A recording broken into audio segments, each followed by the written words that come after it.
ម្មជាតិស្រស់ស្រាយខ្យល់បក់រំភើយមកគឺពោពេញទៅដោយក្លិនក្រអូបនៃរុក្ខជាតិទាំងពួងជាពិសេសនោះគឺក្លិនបអមអើយធ្លាប់តែនៅភ្នំពេញស្រូបតែក្លិនផ្សាយឡានផ្សាយរោងចក្រផ្សាយម៉ូតូឡើងចង់កើតមហារាជទៅហើយដែលអ្នកសារព័ត៌មានបោនេះបោធ្វើការមិនបោវិស្វករទេគាត់និយាយឲ្យរំសាយអារម្មណ៍តិចអត់បានដែរណែភីឡាត់មានការអីដែរភីឡាត់ឯងចាំខ្ញុំមកផ្លែដែរខ្ញុំទៅប្រហែលជា10នាទីឯងមកវិញហើយអូខេអត់អីទេទោះដល់20នាទីក៏ចាំបានដែរបាទអរគុណ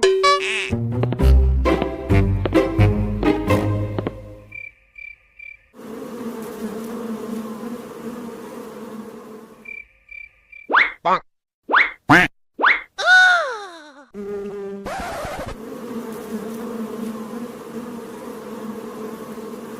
សុកឯងធ្វើអីខ្ញុំបានវាដឹងយើងបាត់ធ្វើស្អីទេឯងទៅសួរមើលពួកបាក់ឯងហ្នឹងនឹងវាលោតចេញពីដើមឈើមកខ្ញុំប៉ារត់ទៅយើងទៀត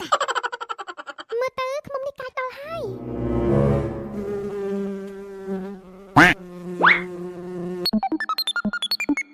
Bonk.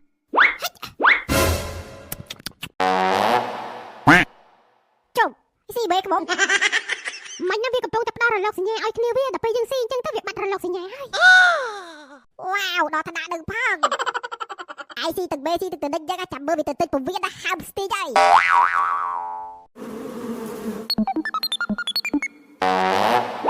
Bonk.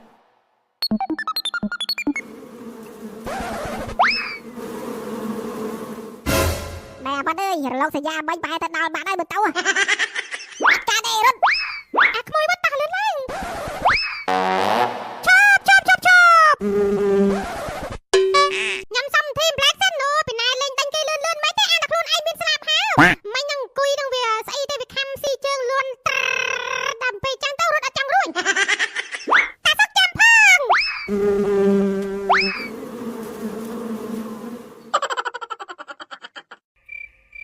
អូផ្លេចឡាយព័ត៌មានឲ្យបងប្អូនមើលតិចសិន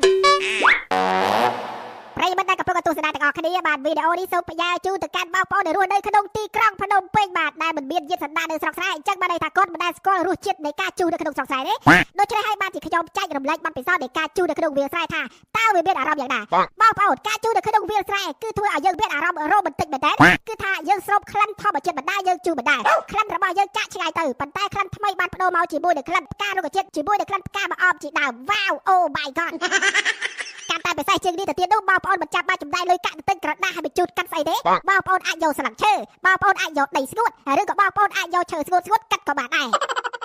ហើយបងប្អូនស្រុកស្រែដែលថាអូរស់នៅទីក្រុងគេសប្បាយស៊ីវិល័យជឿនលឿនអ្វីក៏ក្រអូបឈ្ងុយឈ្ងប់បងប្អូនយល់ខុសហើយនៅទីក្រុងស្អុយគ្រប់កន្លែងដែរជាពិសេសគឺថាកន្លែងសម្រាមជាពិសេសមួយទៀតគឺកន្លែងលូទឹកស្អុយផ្សាយឡានផ្សាយម៉ូតូផ្សាយរោគចាក់និយាយទៅពុលពេញហ្នឹងហើយចាញ់អ្នកស្រុកស្រែយើងទេអ្នកស្រុកស្រែគឺថាក្លិនក្រអូបគ្រប់ទីកន្លែង